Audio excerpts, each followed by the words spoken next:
Yo, what's up mga kaibigan? Nandito na tayo magkwentuhan. Malaki ang pasasalamat ni Lebron kay RJ Barrett at sa Toronto Raptors. Sa postgame interview ay nagpasalamat nga ito kay Barrett at sa Raptors dahil nang may pasok ng Canadian former number 3 pick ang game-winning 3-point shot ay naging dahilan nito upang may extend ang series nila laban sa Cleveland Cavaliers sa Game 7.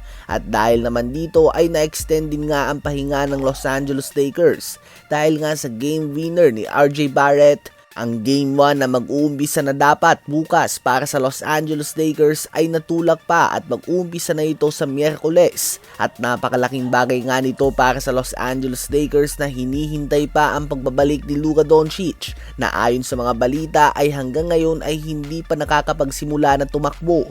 Malaking bagay din ito kay Austin Reaves na kakabalik lang matapos ang 4 na linggong pahinga. Magagamit niya nga mga araw na ito na mag-ensayo at palakasin ang kanyang stamina. Subalit pinakamalaki ang extra 2 days na pahinga para sa 41-year-old LeBron James na nasa kanyang 23rd NBA season na. Wala nga nag-aakala na isang 41-year-old ang magbubuhat ng Lakers at magsisilbing number 1 option sa playoffs, kaya naman malaking tulong nga ang pahinga na ito. Ang realistic pa nga na inaasahan na pagbabalik ni Luka Doncic sa team ay at least sa May 12 pa. Game 4 nga yan mga kaibigan. So at least makanakaw nga ng isa ang Lakers sa mga games na wala si Luka. Yun nga ang goal ng ibang fans dahil tanggap na nga ng madami na hindi talaga magiging madali ang series na ito laban sa number 1 seed and reigning NBA champions OKC Thunder. Ano ba masasabi niyo tungkol dito? Ngayon ay tumungo naman tayo kay Joel Embiid. Kanina nga ay pinangunahan niya ang Philadelphia 76ers sa panalo sa Game 7 laban sa Boston Celtics. Gumawa siya ng 34 points, 12 rebounds and 6 assists. Nakumpleto nga nilang historic comeback from down 3-1 sa series na ito.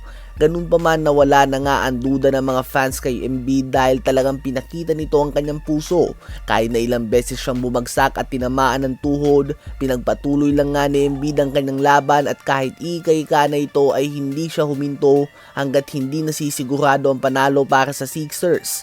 Sa mga timeouts at tuwing nasa bench ay ganito na nga ang itsura ni Embiid dahil sa iba't ibang injuries, subalit ginawa niya ang lahat ng kanyang makakaya kahit na last week ay inoperahan pa lamang siya dahil sa appendicitis.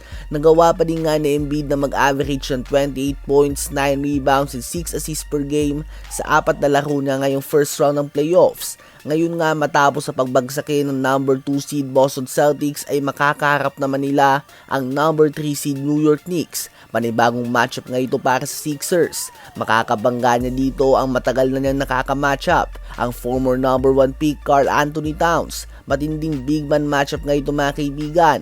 Ganun pa man sa ngayon nga ay hindi pa tiyak kung maglalaro ba si Joel Embiid sa Game 1 matapos sa ika-ika ito na umexit sa Game 7 kanina. Ano ba masasabi niyo sa puso at leadership na pinakita ni Embiid kay Tyrese Maxey, VJ Edgecombe at buong Philadelphia 76ers?